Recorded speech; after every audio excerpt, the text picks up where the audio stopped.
Hello दोस्तों, एक बार फिर आपका स्वागत है मेरे इस चैनल पर, जिस चैनल का नाम है इनकम साइट। आज का जो हमारा टॉपिक है वो है आयत घन और वर्ग घन से संबंधित।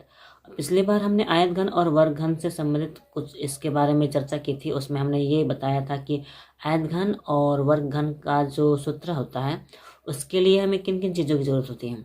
एक बार फिर मैं रिपीट में बता दूँ कि आयत घन के लिए लंबाई, चौड़ाई और ऊंचाई की जो ज़रूरत पड़ती है, और जो वर्ग घन होता है जिसे केवल घन भी कहा जाता है। वर्ग घन को केवल कहीं कहीं सवाल में केवल घन लिखा जाएगा, ठीक है।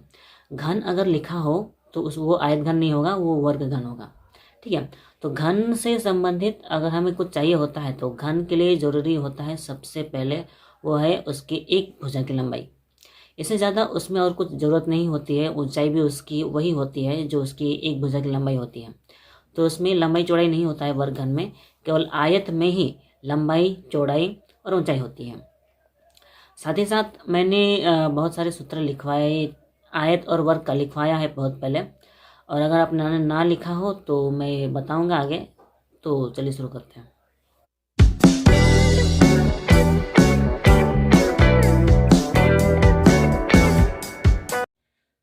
तो जिन जिन लोगों को आयत और वर्ग से संबंधित सूत्र के बारे में या फिर उससे संबंधित मैथ के बारे में अच्छी तरह से ना पता हो, मैं चाहूँगा कि वो लोग मेरा वो वाला वीडियो देख लें। मैं यहाँ पर इस ओर आई बटन पर दे दूँगा, ठीक है। हो सके तो आप उसे पूरा देख सकते हैं, ठीक है। और आयत और वर्ग के बारे में, उसके सूत्र के बारे में अच्छी तरह से जानेंगे तो ही आप आगे के मैथ को समझ पाएंगे। आज का जो हमारा टॉपिक होगा वो होगा आयत घन और वर्ग घन से संबंधित सूत्र। सूत्र कितने हैं और उन्हें बनाए कैसे जाते हैं या फिर उन्हें याद कैसे किया जा सकता है, उस बारे में, ठीक है। तो सबसे पहले आपको ये याद रहना चाहिए, जो मैंने पिछली बार इसका जो वीडियो बनाया था, ठीक है, आई बटन पर आप क्लिक करके देख सकते हैं वो कौन सा वीडियो था, ठीक है। तो उसमें जो मैंने कहा था कि आयत घन का लंबाई, चौड़ाई, ऊंचाई, इनके 3 तत्व होते हैं, ठीक है। लंबाई, चौड़ाई और ऊंचाई, ठीक है। और वर्ग घन, चाहे मैं वर्ग घन कहूँ या केवल घन कहूँ, ठीक है, केवल घन की बात करें तो उसके तत्व में से केवल केवल होता है उसकी एक भुजा की लंबाई, ठीक है। और ये दोनों दोनों आयत घन हो या वर्ग घन, दोनों का प्रयोग अगर हम करें तो उससे आयतन, क्षेत्रफल, पार्श्व तल का क्षेत्रफल या नहीं, सभी तल का क्षेत्रफल या फिर आधार का क्षेत्रफल, फिर ऊंचाई, लंबाई, चौड़ाई अलग अलग निकाला जा सकता है। साथ ही साथ विकर्ण की लंबाई भी निकाली जा सकती है, ठीक है। विकर्ण की लंबाई क्या होती है वो हम आगे विस्तार से बताएंगे। सबसे पहले मैं चाहूँगा कि आयत घन और वर्ग घन से संबंधित जो भी सूत्र हैं मैं यहाँ पे स्क्रीन पे दे रहा हूँ, आप लोग एक बार उन्हें अच्छी तरह से कॉपी में उतार लीजिए, ठीक है। उतारने के बाद वीडियो को पॉज करके उतारेंगे तो आपके लिए भी सुविधा होगी, ठीक है। इन्हें अच्छी तरह से उतारने के बाद हम आपको विस्तार से समझाएंगे कि इन्हें याद कैसे किया जा सकता है या फिर कैसे पढ़ें कि आसानी से याद हो जाएगा, ठीक है। उतार लिया, ओके। अगर आपने मेरे जितने भी सूत्र मैंने बताए या फिर दिखाए, ठीक है, अगर आपने उन्हें उतार लिया हो, तब सवाल ये आता है कि आप उन सारे सूत्रों को, ये सारे फॉर्मूले को कैसे याद करें। क्योंकि इतने सारे सूत्र हैं, आसानी से याद नहीं होता है, क्योंकि ज़्यादातर बच्चे रट्टा मारते हैं और रट्टा मारने से याद नहीं होगा, ठीक है। अगर आपने मेरा आयत और वर्ग से संबंधित सूत्र समझा हो तो आपको ये सूत्र याद करने में आसानी हो सकती है, और कैसे होगी मैं बताऊंगा, ठीक है। सबसे पहले अगर हम आयत की बात करें, ये देखिए, आयत का क्षेत्रफल लंबाई गुना चौड़ाई, बस इतना ही है। आयत का क्षेत्रफल लंबाई गुना चौड़ाई। और जो अगर हम क्षेत्रफल की बात करें तो वो ज़्यादा मुश्किल होता नहीं है। आपको कुछ पॉइंट को ध्यान में रखने की ज़रूरत है। जैसे कि अगर मैं बात करूं कि ये वाला बक्सा, ठीक है, इसका जो ये वाला तल है ऊपर वाला, ये केवल आयत का क्षेत्रफल का फॉर्मूला लगेगा, क्योंकि ये भीतर का एरिया, इस मतलब इसके अंदर की बात नहीं कर रहा हूँ, केवल इसके ऊपरी तल का ये जो ऊपरी एरिया है पूरा भरा हुआ, इस भरे हुए एरिया का क्षेत्रफल, मतलब वो इस भरे हुए एरिया की जगह को ही क्षेत्रफल कहेंगे, है ना। तो ये आयत का क्षेत्रफल होगा। फिर इसी तरह का क्षेत्रफल, इसी तरह का इस बक्से के अंदर जितना जगह होगा उसे आयतन कहेंगे, ठीक है। तो अगर हम आयतन की बात करें तो इसमें जितना भी जगह हुआ है, तो अगर मैं इस नीचे तल की बात करूं तो ये नीचे तल एक एक लाइन करके यहाँ पे ऊंचा बढ़ा हुआ है, ऊंचा, ये पहला तल, फिर दूसरा तल, तीसरा, चौथा, पांचवा, छठा करके ये केवल हाइट बढ़ी है, ठीक है। तो एक एक तल करके बढ़ा हुआ है, इसीलिए इसका जो तल होता है आयत का क्षेत्रफल, ठीक है, आयत का क्षेत्रफल लंबाई गुना चौड़ाई, उसी में अगर आप ऊंचाई गुना कर दिया जाता है तो वो पूरा का पूरा आयतन निकलता है, ठीक है। यानी कि अगर हमें आयत घन चाहिए तो हमें आयत का क्षेत्रफल और आयत की परिसीमा उसे याद रहना जरूरी हो जाता है, ठीक है। तो यहाँ पे जो भी सूत्र दिए गए हैं आयत की परिसीमा और आयत का क्षेत्रफल, उसे आपको याद करना जरूरी है। साथ ही साथ यहाँ जो वर्ग का सूत्र है, वर्ग का क्षेत्रफल भुजा गुने भुजा यानी कि ए स्क्वायर, उसी तरह वर्ग की परिसीमा 4 गुने भुजा, ये सारे सूत्र आपको याद रहना जरूरी भी है। जिन जिन लोगों ने इन्हें ना उतारा हो वीडियो को पॉज करके उतार सकते हैं। साथ ही साथ मैं यहाँ भी दिखा सकता हूँ आयत की परिसीमा के साथ आयत के विकर्ण की लंबाई 5वें नंबर में देखिए, ठीक है। उसके बाद नीचे यहाँ पे 6 नंबर से है ये आयताकार घर की ऊंचाई, ठीक है, दीवार का क्षेत्रफल, वीडियो को पॉज करके उतार सकते हैं। उसके बाद यहाँ आयताकार घर की परिसीमा, इन्हें भी उतार लें। अगर इन्हें याद हो जाए तो आयत घन का आयतन जो है, जो हमने पढ़ा, ठीक है, आयत का क्षेत्रफल लंबाई गुना चौड़ाई, उसी में ऊंचाई गुना करना है, बस इतना ही। ये हल्का सा पॉइंट याद रखने की जरूरत है, ठीक है। आयत घन का आयतन जो हमें क्षेत्रफल निकाला गया था, क्षेत्रफल से ही, ठीक है, ऊंचाई गुना करने से आयतन निकल जाएगा। लंबाई गुना चौड़ाई क्षेत्रफल होता है, फिर ऊंचाई, उसे गुना करने से आयतन निकल जाएगा। तो यहाँ पे उसी को मॉडिफाइड करके या फिर सुधार के लिखा गया है आयत का क्षेत्रफल गुना ऊंचाई या फिर आधार का क्षेत्रफल गुना ऊंचाई। आधार यानी कि अगर हम किसी वृत्त की किसी आयत की बात करें, ठीक है, इसका जो निचला वाला हिस्सा होगा, निचला वाला, ठीक है, वो एक तरह से आधार ही होगा, आधार का तल, क्योंकि अगर हम इसे नीचे रख देते हैं, ठीक है, नीचे रख देते हैं तो ये नीचे वाला उसका आधार है। तो ये आधार जो पूरा का पूरा हिस्सा है वो आयताकार है, यानी कि आधार का क्षेत्रफल उसी में गुना ऊंचा कर देने से ये पूरा का पूरा आयतन का सूत्र निकल जाएगा।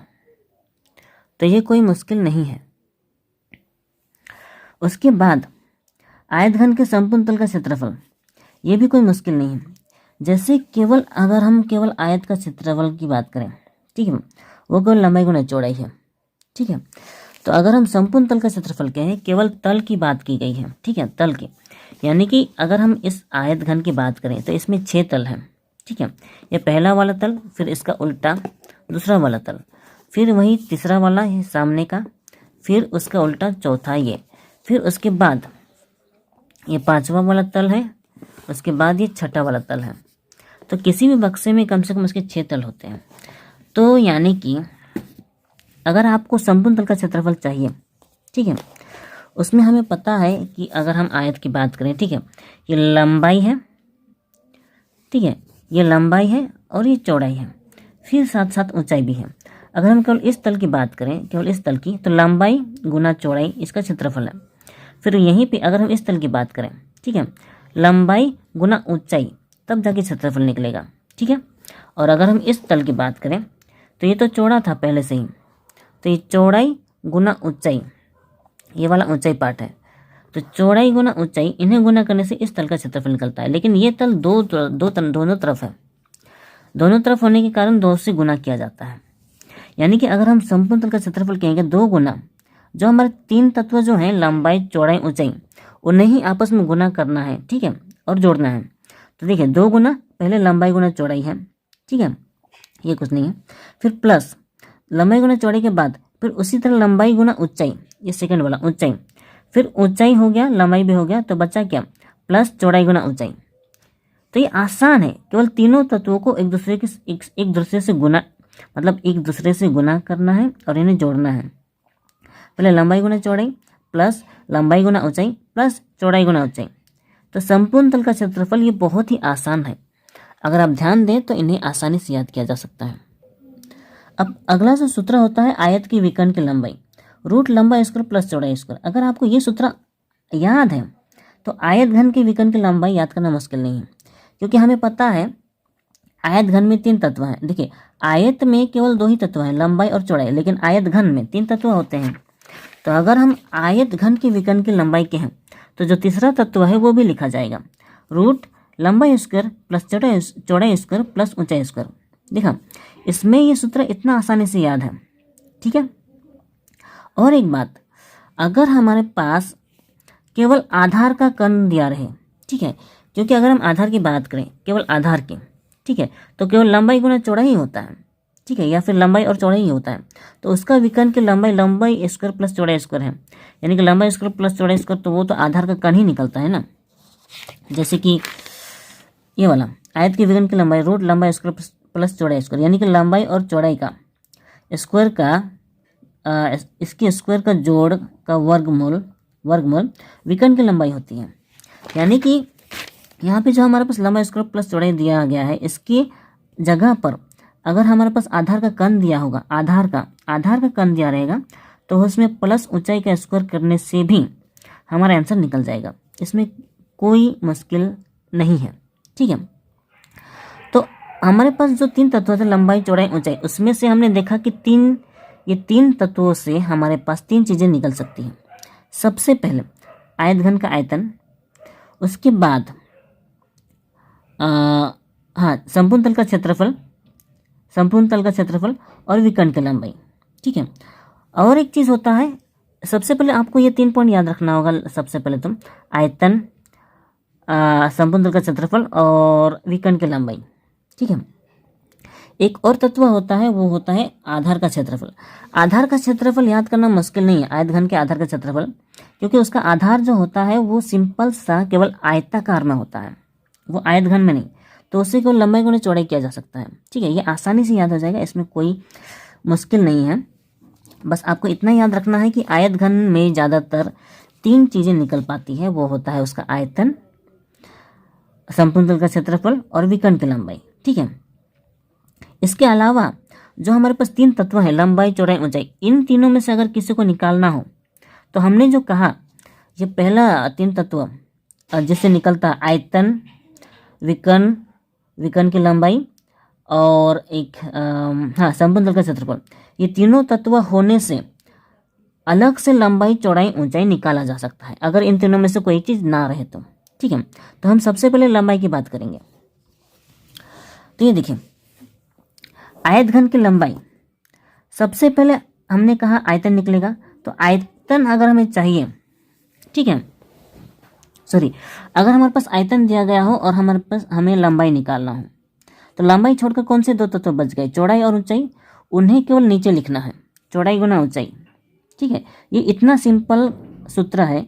अगर हमें आयतन निकालना है, अगर हमें लंबाई निकालना है और आयतन से निकालना है, तो लंबाई छोड़कर जो तत्व बच जाते हैं, चौड़ाई और ऊंचाई, उन्हें नीचे लिखना है, ठीक है। इसमें कोई मुश्किल नहीं है। उसी तरह से इसका दूसरा सूत्र भी होता है,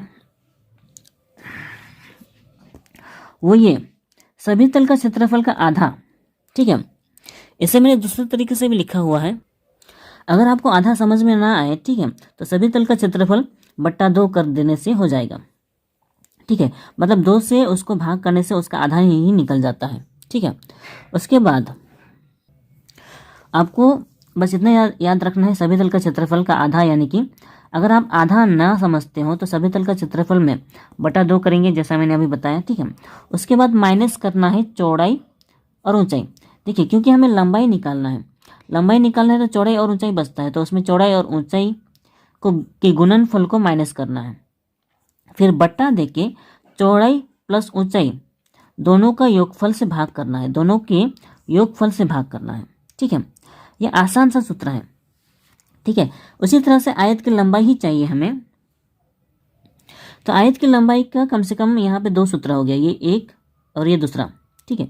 उसी तरह से ये तीसरा वाला सूत्र है विकर्ण से संबंधित, क्योंकि हमने देखा कि इसमें इसके तीनों तत्वों से 3 चीज़ें निकलती हैं, आयतन, सभी तल का क्षेत्रफल और विकर्ण।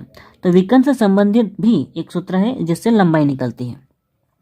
तो सेम टू सेम विकर्ण रूट देना है, विकर्ण स्क्वायर देना है, माइनस चौड़ाई स्क्वायर देना है, माइनस ऊंचाई स्क्वायर देना है। इसके पहले आपने देखा कि अगर हम विकर्ण निकालते हैं तो सबको जोड़ा जाता है, ठीक है। लेकिन इसमें विकर्ण से चौड़ाई स्क्वायर घटाना है, विकर्ण स्क्वायर से माइनस चौड़ाई स्क्वायर करना है और उससे माइनस ऊंचाई स्क्वायर करना है। इसमें मुश्किल सब्जेक्ट नहीं है, केवल माइनस करना है और जो तत्व बच जाते हैं, क्योंकि हमें लंबाई निकालना है तो लंबाई छोड़कर चौड़ाई और ऊंचाई बचेगा ना, तो उसी चौड़ाई और ऊंचाई के स्क्वायर को माइनस करना है। इसमें केवल माइनस करना है, इसमें कोई मुश्किल नहीं है। ठीक है, ठीक उसी तरह से आयत घन की चौड़ाई का सूत्र है, इसमें भी कोई मुश्किल नहीं है। तो आयत घन सबसे पहले हम आयतन से निकालना है, आयतन से निकालना है तो आयतन ये रहा, चौड़ाई हमें निकालनी है तो बचा कौन, लंबाई और ऊंचाई, दो तत्व बच गए तो उन्हें नीचे लिखना है। ठीक उसी तरह से जैसे इसका ऊपर वाला सूत्र था, सेम टू सेम वही है, सभी तल का क्षेत्रफल बट्टा 2 माइनस हमें चौड़ाई निकालना है ना, अगर हमें चौड़ाई निकालना है तो बचा क्या, लंबाई और ऊंचाई, तो माइनस लंबाई और ऊंचाई, ठीक है, लंबाई गुना ऊंचाई। सेम टू सेम जो हमने यहाँ पे देखा चौड़ाई प्लस ऊंचाई किया जाता है, यहाँ भी लंबाई प्लस ऊंचाई किया जाएगा, क्योंकि हमें चौड़ाई निकालना है तो जो तत्व बच जाते हैं लंबाई और ऊंचाई उन्हें जोड़ना है। सेम टू सेम विकर्ण का सूत्र में भी वही है। ठीक है, रूट विकर्ण स्क्वायर माइनस लंबाई स्क्वायर माइनस ऊंचाई स्क्वायर, क्योंकि हमें चौड़ाई निकालना है तो चौड़ाई निकालना है तो कौन से तत्व बच जाते हैं, लंबाई और ऊंचाई, उन्हीं का स्क्वायर को हमें माइनस करना है। ठीक है, उसके बाद आयत घन की ऊंचाई भी सेम टू सेम आपको उसी मेथड से याद करनी है। आयत घन हुआ, आयत का क्षेत्रफल लिखा है मैंने, ठीक है, क्योंकि लंबाई गुणा चौड़ाई होता है, ठीक है, क्योंकि ऊंचाई निकालना है तो लंबाई और चौड़ाई ही बचेगा। ठीक है, इसलिए लंबाई गुणा चौड़ाई, और लंबाई गुणा चौड़ाई उसका आयत का क्षेत्रफल होता है, आधार का क्षेत्रफल होता है। ठीक है, इसलिए मैंने यहाँ ऐसा लिखा हुआ। बाकी सब फॉर्मूले सेम टू सेम आपको उसी तरह से समझने हैं और याद करने हैं।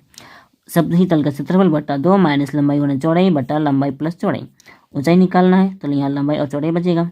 सेम टू सेम रूट विकर्ण स्क्वायर माइनस लंबाई स्क्वायर माइनस चौड़ाई स्क्वायर, कोई मुश्किल नहीं है। तो ये आयत घन से संबंधित सारे सूत्र का हमने याद करने का तरीका समझ लिया है। अब आपको समझना है कि इसे कैसे याद किया जा सकता है। अब समझेंगे अगला वर्ग घन से संबंधित या केवल घन से संबंधित सूत्र के बारे में। ये देखिए वर्ग घन से संबंधित सूत्र, ठीक है, इन्हें याद करना कोई मुश्किल नहीं है। अगर आपको वर्ग का सारा सूत्र याद हो, ठीक है, तो आपको ये सूत्र आसानी से याद हो सकता है। जैसे कि यहाँ वर्ग का घन का आयतन है, वर्ग घन को केवल घन भी लिखा जाता है। ठीक है, केवल आपको घन दिखता हो तो आपको उसे वर्ग घन मान के चलना है। ठीक है, तो यहाँ भुजा क्यूब है, अगर हम वर्ग का क्षेत्रफल की बात करें तो भुजा गुने भुजा यानी कि भुजा स्क्वायर यानी कि ए स्क्वायर लिखा जाता है। ठीक है, क्योंकि भुजा स्क्वायर भुजा गुना भुजा ही होता है। वहीं पे अगर हम आयतन निकाल रहे हैं, ठीक है, जिस तरह से हमने देखा कि हमें ऊंचाई गुना करना पड़ता है आयत घन में, ठीक है, उसी तरह से अगर हम वर्ग घन की बात करें, ठीक है, अगर मैं इसके निचले वाले तल की बात करूँ, निचले वाले तल की, तो ये इसमें लंबाई चौड़ाई दोनों सेम ही होता है। ठीक है, क्योंकि इसमें कोई लंबाई चौड़ाई होती नहीं है, चारों भुजा समान होती है, तो इसकी ऊंचाई भी जो है वो भी समान होती है। ठीक है, अगर हम इसकी बात करें तो इसमें जितना लंबा है ऊंचाई भी वही है। तो मतलब कि अगर हम इसमें ऊंचाई गुना करेंगे तो जो हमने भुजा गुना भुजा किया है वही इसमें भुजा फिर से गुना किया जाएगा। ठीक है, फिर से भुजा ही गुना किया जाएगा। तो उसी तरह से अगर हमें आयतन याद करना है, ठीक है, आयत घन का नहीं, वर्ग घन का आयतन याद करना है तो इसकी घन का आयतन भुजा क्यूब हो जाता है, क्योंकि हमें पता है भुजा स्क्वायर वर्ग का क्षेत्रफल होता है। उसी तरह से और एक भुजा गुना करने से वो भुजा क्यूब हो जाता है। ठीक है, यानी कि वो एक क्यूब हो जाता है, यानी कि वही निकलता है घन का आयतन।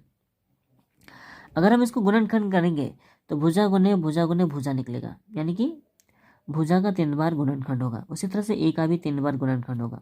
ठीक है, तो अगर हमारे पास किसी घन का अगर हमारे पास क्षेत्रफल दिया रहेगा घन के एक मिनट, वर्ग का क्षेत्रफल, क्योंकि भुजा गुना भुजा होता है, क्योंकि अभी हमने देखा एक और समझ लेते हैं, भुजा गुना भुजा होता है या फिर भुजा स्क्वायर या फिर ए स्क्वायर होता है। तो अगर हमारे पास क्षेत्रफल दिया रहेगा वर्ग का क्षेत्रफल, ठीक है, यानी कि भुजा गुना भुजा हमारे पास पहले से ही है। अगर क्षेत्रफल दिया हुआ है मतलब कि भुजा गुना भुजा पहले से ही, यानी कि एक और भुजा उसमें गुना कर देने से वो आयतन निकल जाएगा। कहने का मतलब, क्योंकि यहाँ भुजा 3 बार गुना किया गया है ना, 2 बार गुना तो उसका क्षेत्रफल में ही है, आयत का वर्ग का क्षेत्रफल में। तो उसी तरह से भुजा और एक बार गुना करने से घन का आयतन निकल जाएगा।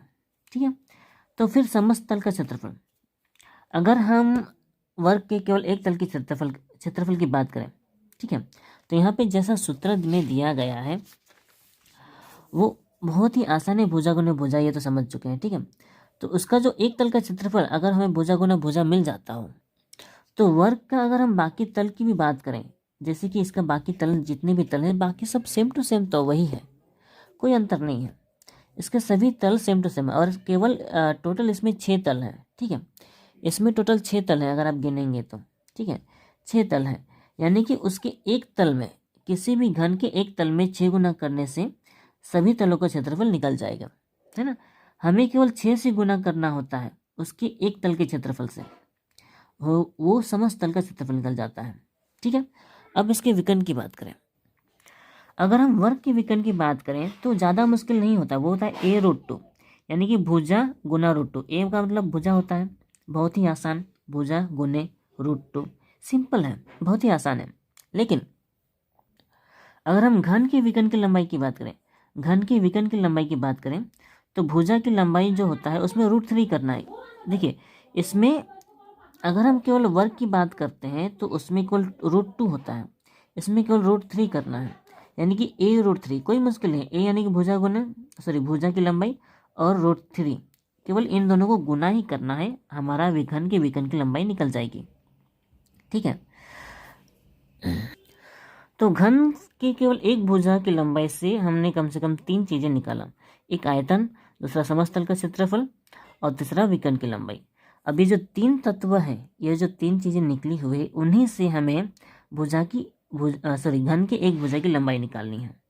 लेकिन इसके पहले हमें ये समझना होगा कि घन के एक तल का क्षेत्रफल, उसके निकालने का 2 सूत्र है। क्योंकि अगर हम घन की एक तल की बात करें तो वो केवल वर्गाकार है, और वर्गाकार का क्षेत्रफल तो भुजा गुने भुजा होता है, यानी कि भुजा गुने भुजा, यानी कि हम भुजा स्क्वायर कर सकते हैं। लेकिन अगर हमारे पास भुजा गुने भुजा ना हो, सभी तल का क्षेत्रफल हो, ठीक है, सभी तल का क्षेत्रफल हो, तो जिस तरह से देखिए सभी तल का क्षेत्रफल 6 गुना किया है, तो उसी को अगर हमें एक तल का क्षेत्रफल निकालना हो तो हमें भागा 6 करना है, यानी कि बट्टा 6 करना है। इस तरह से हमारे पास एक तल का क्षेत्रफल निकल आएगा। ठीक है, अब हमारे पास जो 3 तत्व निकले हुए हैं, आयतन, समस्तल का क्षेत्रफल और विकर्ण की लंबाई, उससे केवल एक भुजा की लंबाई निकालने का सूत्र देखते हैं। घन की एक भुजा की लंबाई, अगर हमारे पास सभी तल का क्षेत्रफल है, बट्टा 6 करना है, ठीक है, और रूट नहीं करना है, और रूट करना है, रूट सभी तल का क्षेत्रफल बट्टा 6, इसमें कोई मुश्किल नहीं है। ठीक है, बहुत ही आसान है, सभी तल का क्षेत्रफल बट्टा 6, यानी सभी तल का क्षेत्रफल हमें पता है वो एक तल का क्षेत्रफल होता है, अभी कुछ देर पहले ही बताया मैंने। तो यानी कि सभी तल का क्षेत्रफल बटा 6 रूट में डाल देने से उसका वर्गमूल, यानी कि रूट तो वर्गमूल ही निकलता है, यानी कि वर्गमूल निकालने से उसका निकल जाएगा। और अगर हमारे पास सीधे सीधे एक तल का क्षेत्रफल दिया है तो कोई मुश्किल नहीं है, उसका वर्गमूल निकाल देने से भुजा की लंबाई निकल जाएगी।